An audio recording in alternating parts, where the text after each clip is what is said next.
I am the middle child of a family of 3 siblings that grew up in a small town. My father is a hardworking but emotionally inaccessible man who is looking at retiring soon. My mother is a kowtowing housewife from a traditional conservative and religious background. They raised me and I love them, but they have always considered me a disappointment. My older brother is a golden child. He's 40, married to a completely vapid and quiet woman. They have 2 boys, both into sports punching, and I think they are complete brats. My brother's job has been mainly selling cars, and he works at a dealership nearby. As an adult, he took on this. I am a mentor to the handicapped attitude around me, like I am mentally deficient and should be grateful to his charity towards me. Most of his advice is just torment in another form, a chance to boast about his cars.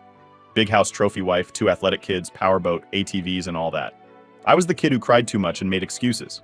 To be fair, I didn't do that well in school. I was picked on and made fun of because I wasn't a huge redneck jock. Like most kids in this town, I have asthma, which my parents don't believe is a real thing. Suffered depression since I can remember, and was never able to run in a straight line, much less toss around a football. My parents were always expressing their frustration, and why I was never as smart or outgoing as my brother. I graduated school with a disappointing 2.5 GPA, used my own money to go to college, but dropped out on the second year. This was always brought up to me in conversation. My little sister was a golden princess. I don't have much to say about her because I moved out of the house when she became a teenager, so I feel like most of my feelings about her come from an adult point of view. She's not a bad person, just a little spoiled. She engages with the way my parents and brother use on me, but it's mostly parroting, I think, to avoid being the low one on the totem pole. She married at 19, had a grand wedding, and has 3 kids of her own. The only one I like is her middle child, and I am sure it's projected sympathy because she reminds me of what it was like to be the middle child, and she's always getting picked on. I was always an antisocial and awkward nerd after I dropped out of college. I worked at a gaming and comic book store, which has been out of business for over 7 years, but my parents kept using it in present tense. While there, I met a fellow geek who was looking to start a tech business, and he and I started a support business that grew and grew. Eventually, he sold the company to a bigger company that had to buy me out. They did so with cash and stock, and then their stock did really well.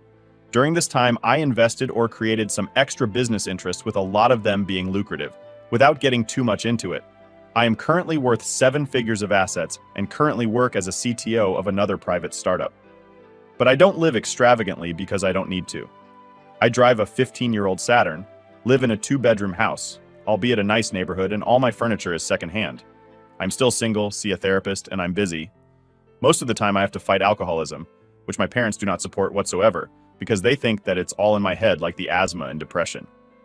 My parents expect me to be at dinner every Sunday, but they live at the other end of the state, a 90 to 120-minute drive each way, and that takes up most of my son half of my weekend.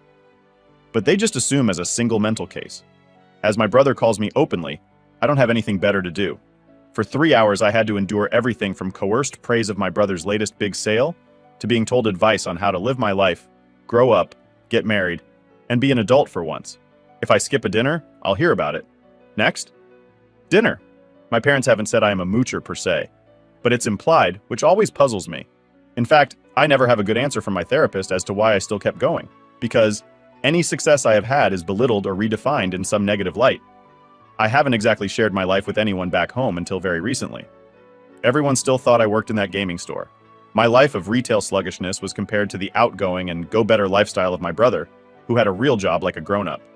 Games and comics were kid stuff. Anytime I mention technology of any kind, my brother talks over me like I haven't a clue, and I have long since learned to just let him. It's very obvious that he's full of crap, but I feared calling him out because then I'd have to explain how I know that. And then I'd have to explain how what I do. And I guess I was a little afraid they'd be little. That, and it would affect everything. I am a hot mess. Last month, however, it changed because my brother got a hold of some of my personal data from mom and dad. He hired some private investigator company to give them a report on me as a person under the pretense it was an employer background check. My guess is that they were going to have an intervention of some sort. But what they found shocked them. They found my net worth. Where I lived was not exactly a room in some shanty, and some other things I wanted to keep private because I deal in security. I got alerts of some unauthorized credit pools, and long story short, I figured out what had happened. I was so angry I hired that same agency to look up their net worth and assets. Needless to say, my brother was living way outside his means, has several arrests for DWI and public drunken conduct over the years. A few domestic disturbance calls a file with CPS, but no current charges. Scheduled IRS back payments and has 3 mortgage loans on his house. His credit is in the crapper. My parents were modest and had very little outside of what I already knew. Boring and actually quite sensible in comparison. I didn't even look up my sister when I came to dinner. I was looking to burn down some bridges. However, what I came into was even more depressing. My parents treated me completely different. They awkwardly fawned over me like I was always the golden child. And this caused my brother to lose his crap halfway through dinner. He tried to compete with me by possibly making up stories about recent commissions and a promotion, and I merely said that these were good things because all of the IRS tax issues, loans, and overextended credit. He denied all of it.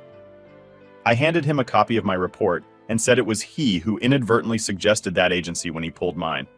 I have to confess that felt good for a few minutes of my life. My parents scolded him with dramatic shock, but it was obvious they were in on it too.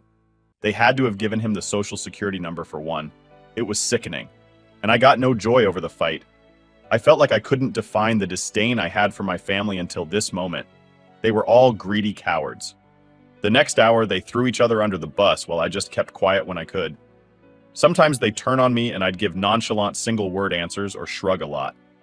My sister, her husband, my brother's wife, and all 5 kids just sat dumbfounded because nothing like this had ever happened before. Usually it's pretty quiet and predictable. My mother starts the conversation. My father grunts a lot. My brother boasts a lot. His wife boasts a lot.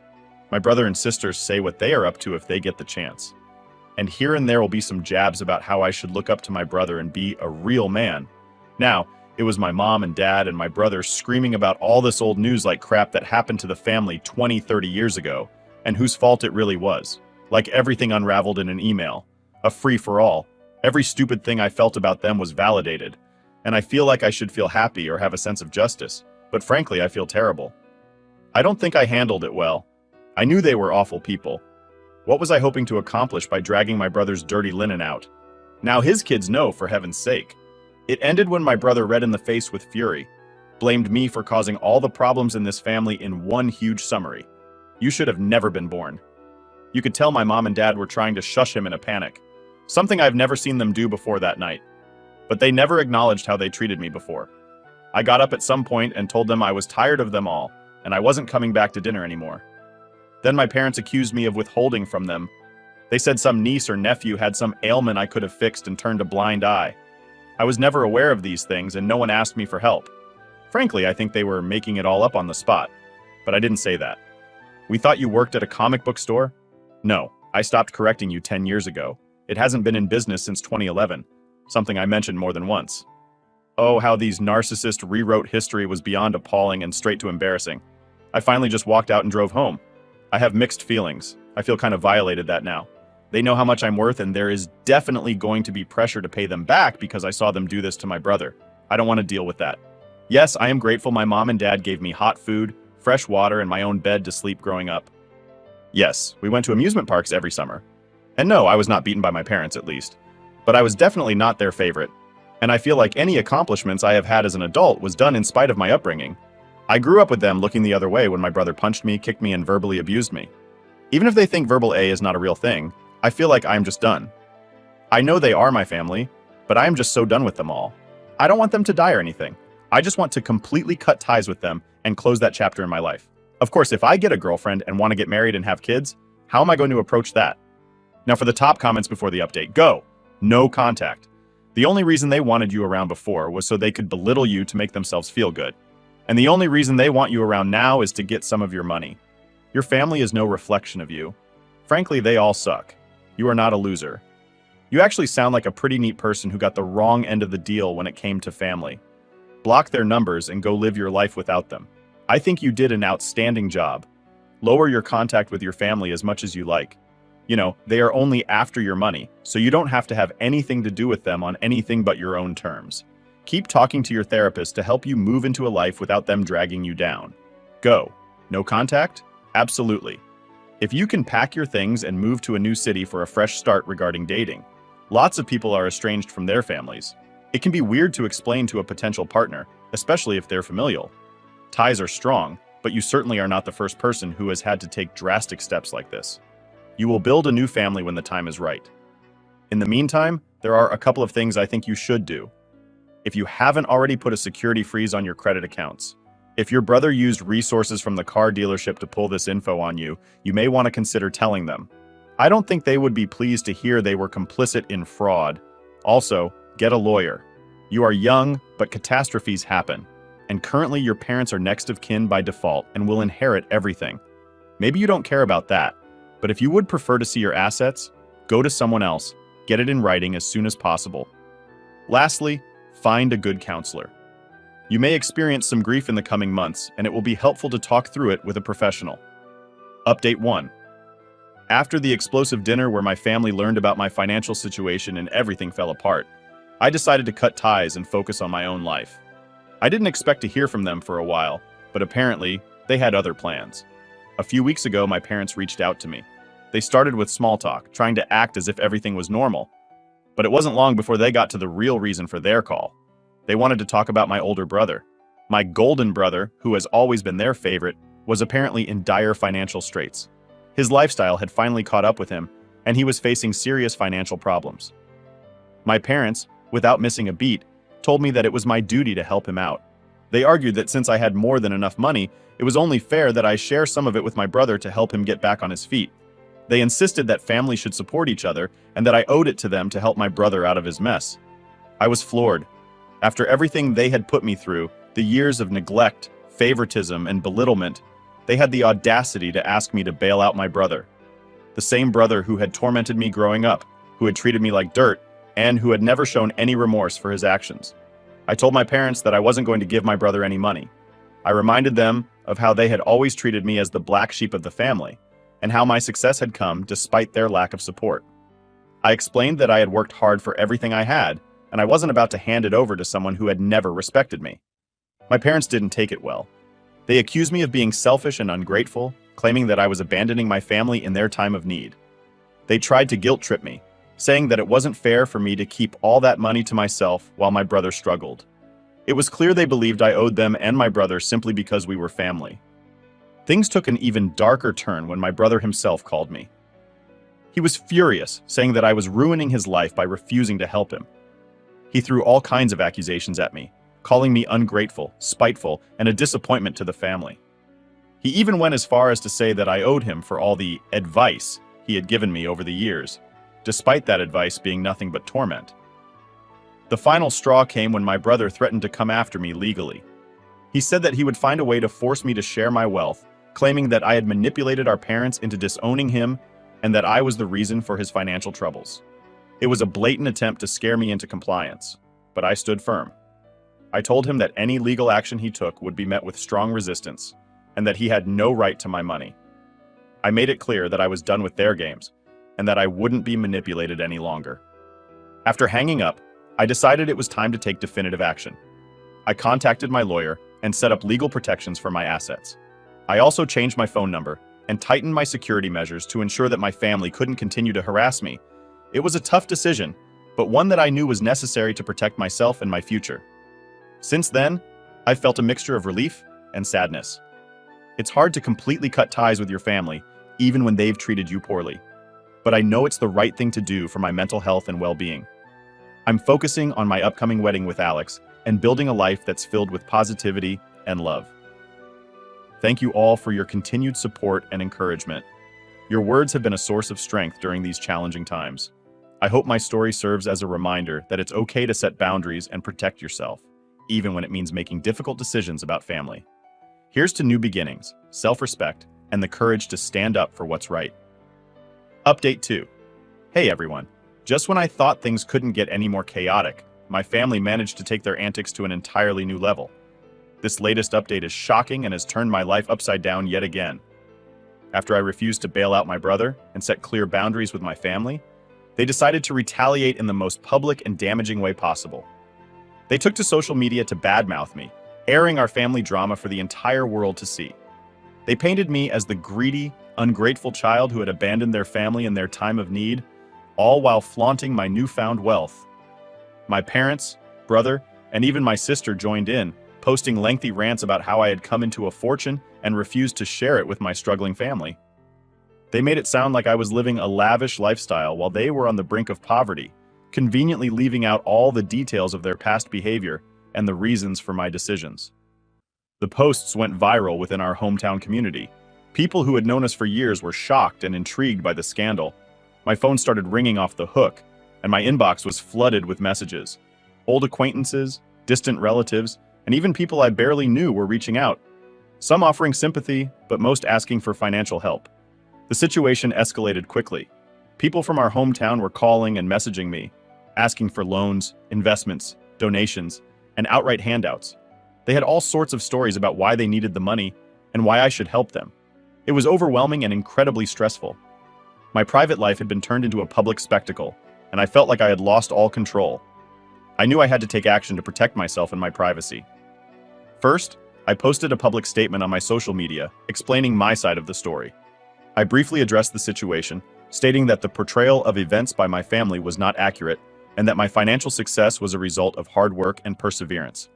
I made it clear that I had no obligation to share my wealth and that I would not be entertaining any further requests for financial assistance. Next, I contacted a PR firm to help manage the fallout. They advised me on how to handle the media attention and worked to mitigate the damage done to my reputation. I also hired additional security measures to protect my home and personal information from further breaches. Despite my efforts, the situation remained tense. My family continued to post defamatory comments and stories, trying to turn more people against me. They even went as far as to contact local news outlets to sell their story, hoping to gain more sympathy and public support. It was a nightmare. I've also been in close contact with my therapist, working through the emotional toll of this situation. It's been incredibly challenging, but I'm determined to come out stronger on the other side. To those who reached out with genuine concern and support, I am deeply grateful. Your kindness has been a beacon of light during these dark times. For those who sought to take advantage of my situation, I hope you understand that my decision to protect my privacy and well-being is not a reflection of my character, but a necessary step to safeguard my future. Thank you all for standing by me and offering your support. Your encouragement has been invaluable, and I hope my story continues to inspire others to stand up for themselves, even in the face of adversity. Here's to resilience, privacy, and the strength to navigate life's unexpected challenges with grace and courage. Update 3. Hey everyone, just when I thought my life was settling into a new normal, another shocking twist has turned everything upside down. This update includes some incredible highs and some dramatic lows, all of which have left me reeling. First, the good news. Over the past few months, I met an amazing woman named Emma. We connected through mutual friends, and from our first date, there was an undeniable spark. Emma is kind, intelligent, and incredibly supportive. She knows all about my tumultuous family history and has been a source of unwavering strength as I navigated the recent chaos. Our relationship blossomed quickly, and it became clear to me that Emma is the one I want to spend the rest of my life with. She brings joy and stability into my life, and I can't imagine a future without her. So, I made a decision. I bought an engagement ring and planned a romantic proposal. I'm going to ask Emma to marry me this weekend, and I couldn't be more excited. However, amidst this joy, another family scandal has erupted. Last week, I received a phone call that left me in shock. My older brother has been arrested and is facing serious charges for financial fraud. The news hit me like a ton of bricks.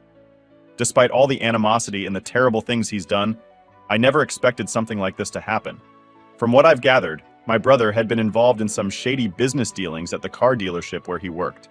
He had been manipulating financial records, embezzling funds, and defrauding customers.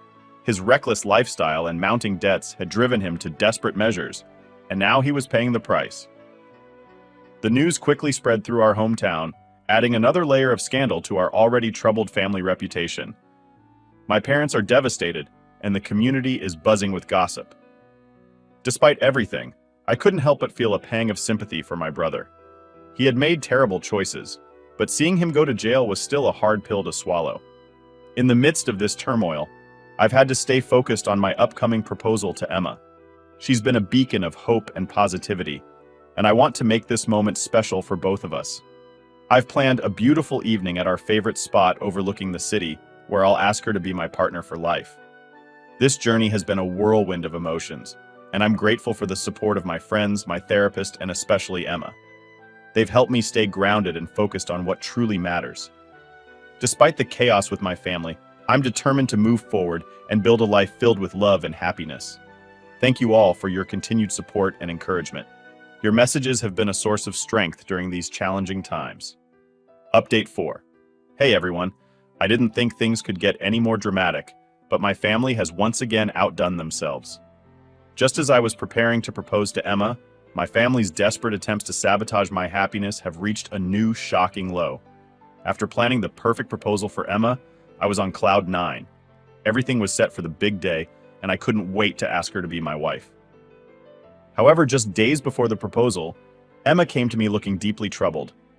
She had received several messages and phone calls from my family, and what she told me left me furious. My parents and brother, in their never-ending quest to control and manipulate, had reached out to Emma behind my back. They told her a series of lies, painting me as a spoiled, ungrateful brat who had always taken advantage of them. They claimed that I was untrustworthy, selfish, and not the kind of person she should marry. They went as far as to say that if she married me, she would be making the biggest mistake of her life. Emma, to her credit, didn't take their words at face value. She knows me well and understands the complexities of my family dynamics. But the sheer audacity and malice of their actions shook her, and she was understandably upset.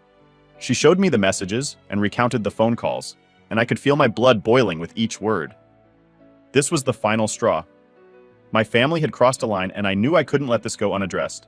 Their actions were not just a violation of my privacy, but a deliberate attempt to ruin my relationship and my future happiness. It was clear that they would stop at nothing to maintain their toxic hold over my life.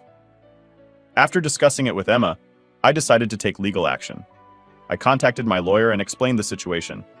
He advised me to file for a restraining order against my family to protect both myself and Emma from their harassment. I gathered all the evidence, messages, call logs, and witness statements from Emma, and prepared to take my case to the authorities. Filing the police report was a surreal experience. I never imagined that I would have to go to such lengths to protect myself from my own family, but their relentless behavior left me no choice. The police were sympathetic and took my complaint seriously, initiating the process to secure a restraining order. As the legal proceedings began, I felt a mix of emotions: anger, sadness, and relief. I was angry that my family had pushed me to this point, sad that our relationship had deteriorated so completely, but relieved that I was finally taking steps to protect myself and those I love. In the midst of all this chaos, I went ahead with the proposal. I took Emma to our favorite spot overlooking the city, and with my heart pounding, asked her to marry me. She said yes, and despite everything, it was one of the happiest moments of my life. Emma's support and love have been a beacon of hope through these dark times. The restraining order has been granted, and my family is now legally prohibited from contacting me or Emma. It's a tough pill to swallow, but I know it's the right thing to do. Protecting our peace and happiness is my top priority, and I won't allow anyone to jeopardize that. Thank you all for your unwavering support and encouragement. Your words have been a source of strength during these incredibly challenging times. Update 5. Hey everyone, it's been a whirlwind of emotions, and I have some incredible updates to share. This journey has been nothing short of a roller coaster, and the latest events have brought both joy and a final, shocking confrontation with my family. Emma and I have officially tied the knot. Our wedding was everything we dreamed of and more. We decided to keep it a small, intimate ceremony with close friends and family who have been supportive throughout our relationship. It was a day filled with love, laughter, and the promise of a beautiful future together. As the wedding day approached, I received an unexpected message from my parents. They wanted to reconcile and asked if they could attend the wedding. They claimed they had realized their mistakes and wanted to be there to support me on my special day. My initial reaction was a mix of disbelief and suspicion. Given their past behavior, I couldn't help but question their motives. After discussing it with Emma, we both agreed that while reconciliation sounded nice in theory, we couldn't ignore the years of manipulation, deceit, and recent attempts to sabotage our relationship. We needed to protect our peace and the sanctity of our wedding day.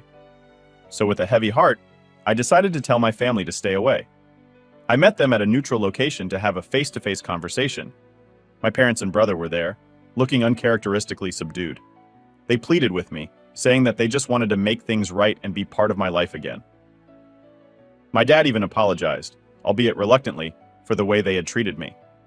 But I knew better. The hurt and manipulation were still too fresh, and their sudden change of heart seemed too convenient. I told them firmly that their actions over the years had caused deep wounds. And while I appreciated their attempt at reconciliation, it was too little, too late.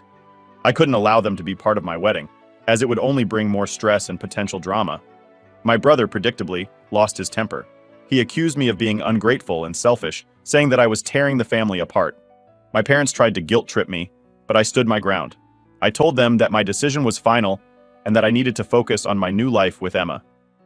The confrontation ended with them storming out, hurling accusations and threats. It was painful, but I knew it was the right thing to do. I couldn't allow their toxic behavior to overshadow one of the most important days of my life.